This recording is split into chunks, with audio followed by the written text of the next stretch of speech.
Hello friends, today we are going to discuss about the RR for teaching post. Delhi government के director of education के अंतर्गत आने वाले सरकारी स्कूलों में as a government teacher job करने के लिए आपको कौन कौन से RR हैं जो फुलफिल करने हैं, otherwise you are not entitled to do job as a teacher and Delhi government. देखिए, DSSP के द्वारा समय समय पर जो भी हमारे RR रूल हैं उनको डिस्क्राइब किया जाता है और हमारे director of education department, Delhi government का जो डायरेक्टर ऑफ एजुकेशन डिपार्टमेंट है उसकी वेबसाइट है, उसके होम पेज पर आपको दिख जाएगा कि एज ए टीचर दिल्ली में वर्क करने के लिए आपके लिए कौन कौन सी एसेंशियल क्वालिफिकेशन है जो आपको फुलफिल करनी है। आज उसी बारे में हम बात करने आए हैं और ये वीडियो उन सभी अभ्यर्थियों के लिए बेहद खास होने वाली है जो 2021 की वैकेंसीज पर हाल फिलहाल में ही उन लोगों ने एग्जाम दिया है और अब वो अपने इडोजियर फिल करने जा रहे हैं। तो उन सभी के से मैं कहना चाहूंगा कि देखिए, इडोजियर फाइल करने से पहले, अपलोड करने से पहले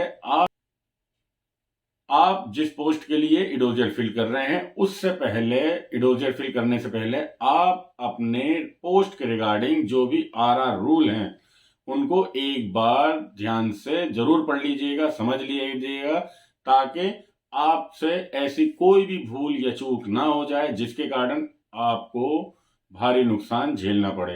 क्योंकि बड़ी सावधानी से हमें इडोजियर फाइल करना होता है और जो भी RR रूल हैं उनके अकॉर्डिंग ही डॉक्यूमेंट्स अपलोड किए जाने चाहिए, अदरवाइज आपको नुकसान झेलना पड़ सकता है। मैं इतना ही कहूंगा। और वह सभी अभ्यर्थी जो दिल्ली के डायरेक्टर ऑफ एजुकेशन के अंतर्गत आने वाले सरकारी स्कूलों में काम करने के लिए इच्छुक हैं और वो देखना चाहते हैं कि वह अपनी क्वालिफिकेशन के अनुसार किस किस पोस्ट के लिए एलिजिबल हैं, तो वह इस वीडियो को जरूर देखें।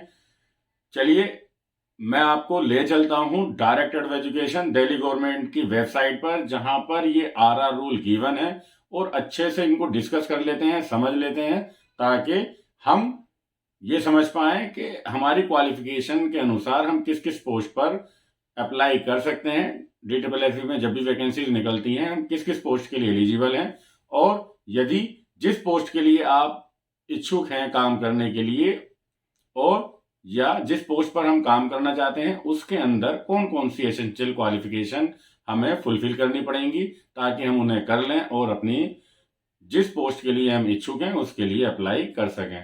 आइए साथियों, मैं लेके चलता हूं आपको director of education Delhi government की वेबसाइट। देखिए, ये हमारा डायरेक्टर ऑफ एजुकेशन डिपार्टमेंट उसका होम पेज है और ये आपको वेब एड्रेस नज़र आ रहा होगा edudel.nic.in। यहाँ पर आपको ये वेबसाइट में आपको दिखा देता हूँ, हमारे मुख्यमंत्री जी और शिक्षा मंत्री जी और सभी जो भी टीचिंग डिपार्टमेंट से संबंधित सर्कुलर आते हैं, इम्पोर्टेंट अनाउंसमेंट की जाती हैं, वो सभी यहीं वेबसाइट पर अवेलेबल होती हैं और यहीं पर टीचिंग डिपार्टमेंट से संबंधित जो भी सर्कुलर हैं, कोई भी अपडेट है वो यहाँ पर दी जाती है। और अभी जो हम बात कर रहे हैं RR, देखिए यहाँ पर ये गिवन है RR, टीचिंग डिपार्टमेंट से संबंधित जो भी RR हैं, रिक्रूटमेंट रूल हैं और जो रिक्रूटमेंट हैं वो यहाँ से आप ओपन कर सकते हैं और अच्छे से समझ सकते हैं। चलिए ओपन कर लेते हैं। देखिए, सभी से ऊपर आपको जो नज़र आ रहा है ये RR, ये नज़र आ रहा होगा recruitment rule, post in director of education. Delhi government में काम करने के लिए जो भी रिक्वायरमेंट है एसेंशियल क्वालिफिकेशन में, वो आपको यहाँ पर नज़र आ रही हैं। ये पेज हमने खोल लिया है। सबसे ऊपर आपको जो नज़र आ रहा है यही है RR, recruitment rule regarding teaching post in directorate of education. उसी के संबंध में हम आपको बात करने आए हैं। देखिए, इसको थोड़ा सा जूम कर लेते हैं ताकि अच्छे से दिखे ये आपको। यहाँ पर सभी पोस्ट के रिगार्डिंग RR गिवन है, आप देखिए और उनको अच्छे से समझ। देखिए, डायरेक्टर ऑफ एजुकेशन के अंतर्गत आने वाली टीचिंग और नॉन टीचिंग सभी पोस्ट के रिगार्डिंग यहाँ पर RR गिवन है। आप अपनी पोस्ट से संबंधित RR को ओपन कीजिएगा और उसको समझने की कोशिश कीजिएगा। यहाँ पर जो गिवन है RR recruitment regarding vice principal और प्रिंसिपल, RR है यहाँ पर for post chief sports advisor in director of education, और यहाँ पर ये RR दिए हुए हैं पोस्ट ऑफ डायरेक्टर। DD जो हमारे होते हैं के लिए क्या रिक्रूटमेंट है, पोस्ट ग्रेजुएट टीचर, वो भी स्पेशल एजुकेशन टीचर। जो नई अपडेट है उनके आगे न्यू लिखा हुआ है, आपको दिख रहा होगा। Amendment rule for the principal, vice principal, PGT physics, domestic teacher. और यहाँ मैं आपको ही दिखा देता हूँ डोमेस्टिक टीचर्स का अभी जो एग्ज़ाम हुआ है पोस्ट कोड 88/20, उसके अंदर बहुत सारे कैंडिडेट्स के कैंडिडेचर कैंसिल कर दिए गए हैं just because of they are not fulfilling the RR as per the post.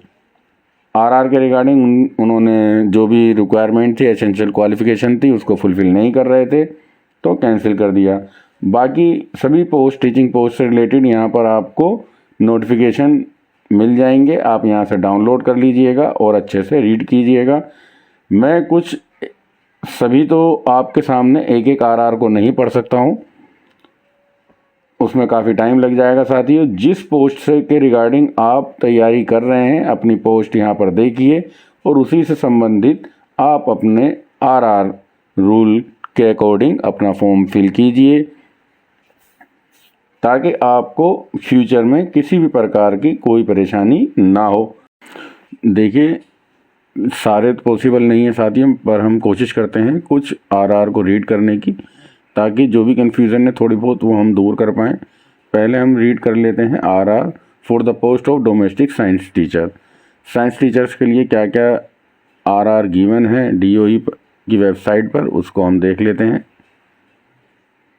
देखिए, आपके सामने ये ओपन हो गया दिल्ली गैजेट। यही है हमारे जो गैजेट के अंदर एक बार रिटर्न में जो भी रूल आ जाता है वही फॉलो किया जाता है। हालांकि इसमें अपडेट समय समय पर होते रहते हैं। ये हिंदी और इंग्लिश दोनों में अवेलेबल है। आपके लिए जो कंफर्टेबल जोन हो आप उसके अकॉर्डिंग इसको रीड कीजिए ताकि अच्छे से आपकी समझ में आ सके क्या क्या रूल हैं। ना शुरू करते हैं। नंबर ऑफ पोस्ट, ये 2016 में 818 पोस्ट आई थी जिसके रिगार्डिंग यहाँ पर रूल दिए हुए हैं। क्लासिफिकेशन की गई है, general central service group B के अंदर है ये, और इनका जो पे रहेगा वो है 9300 से 3480। पे ग्रेड रहेगा इनका 4600। हालांकि अब ये चेंज भी हुए हैं थोड़े बहुत, उनकी अपडेट भी इसी साइट पर अवेलेबल है। एज लिमिट फॉर रिक्रूटमेंट, यहाँ पर हम देखते हैं एज लिमिट क्या रहेगी, नॉट एक्सीडिंग 30 ईयर्स। ठीक है, और बाकी जो भी एज रिलैक्सेशन है वो गिवन है नीचे, उसको आप पढ़ लीजिएगा अच्छे से। उसके बाद जो एजुकेशन क्वालिफिकेशन है ये मोस्ट इम्पॉर्टेंट है किसी भी आरआर को जो हम देखते हैं। देखिए, bachelor degree in domestic science या होम साइंस जो भी हम बोलते हैं from a recognised university. After then bachelor in education आप होने चाहिए, क्या होने चाहिए, bachelor in education with domestic science as a teaching subject. आपके पास टीचिंग सब्जेक्ट होना मस्ट है, मैंडेटरी है यदि आपने डोमेस्टिक होम साइंस के लिए अप्लाई करना है। अब हम दूसरा आरआर ओपन कर लेते हैं। देखिए, अब हम आरआर ओपन करने जा रहे हैं असिस्टेंट टीचर प्राइमरी। इसको अच्छे से रीड करते हैं और समझते हैं प्राइमरी टीचर्स के लिए क्या आरआर गिवन है डीओई के लिए। ये आपके सामने राजपत्र खुल चुका है और बहुत अच्छे से यहाँ पे समझाया गया है जो भी आरआर हैं हमारे। देखिए, हिंदी इंग्लिश में दोनों में गिवन है। आपको जो बेहतर लगता हो, जिसमें आप कंफर्ट जोन है आपके लिए, उसको पढ़िएगा। हम इसको अच्छे से पढ़ लेते हैं। पोस्ट का नाम है असिस्टेंट टीचर। ठीक है, ग्रुप बी की ये नॉन गेजेटेड पोस्ट हैं जिसका पे स्केल है 93 to 34,800 और पे ग्रेड है 4,200 पे ग्रेड है। और देखिए, अब आगे की बात कर लेते हैं। जो है एज की लिमिट वो 30 साल है। बाकी जो रिलैक्सेशन है वो एज पर नॉर्म्स प्रोवाइड किए जाएंगे। और जो मेन चीज़ है एजुकेशन एंड अदर क्वालिफ़िकेशन, तो यहाँ पर हमारे पास जो क्वालिफ़िकेशन होनी चाहिए 50% होने चाहिए 12th क्लास में और 2 साल का कोई भी डिप्लोमा। उसके बाद और भी कई सारी हैं, जैसा आपने सीनियर सेकेंडरी कर रखा है 45% से, और आपके पास 2 साल का डिप्लोमा कर रखा हो आपने फ्रॉम ए रिकॉग्नाइज्ड बोर्ड से। और भी इसकी कई सारी कंडीशंस हैं कि अगर आपने ग्रेजुएशन कर रखा है और 2 साल का आपके पास डिप्लोमा है तो आपसे 50% की कोई भी रिक्वायरमेंट नहीं है। सीटेट मस्ट है आपके पास। You must have Hindi, English और उर्दू और पंजाबी, कोई भी एक लैंग्वेज होनी चाहिए आपके पास सेकेंडरी लेवल पर। इस चीज़ को ध्यान से देखिएगा। लेक्चरर यानी कि पीजीटी पोस्ट के लिए क्या रूल हैं वो देख लेते हैं।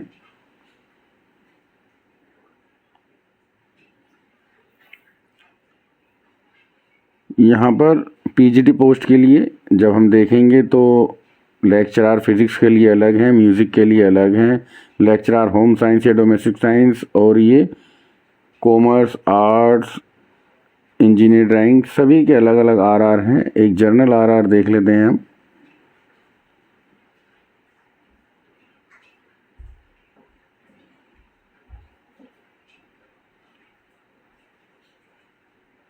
देखिए सबसे पहले तो देख लीजिए यहाँ पर 36 आपकी एज होनी चाहिए, इसके लिए से नीचे नीचे आप होने चाहिए। उसके बाद आपको इसके लिए एलिजिबल नहीं माना जाता है। और मास्टर डिग्री आपके पास मस्ट है जिस सब्जेक्ट में आप अप्लाई कर रहे हैं।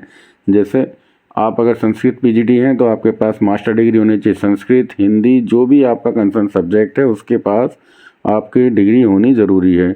दूसरा, डिग्री या diploma in training, BEd must है जी, बीएड के बिना तो आप कर ही नहीं सकते। फिर उसके बाद जो सीरियल नंबर 2 का है या अबाव मेंशन है उसको रिलैक्स कर दिया जाता है यदि आपने पीएचडी कर रखी है उसी सब्जेक्ट में, ठीक है। और having obtained first division in higher secondary और secondary post graduation examination mandatory condition.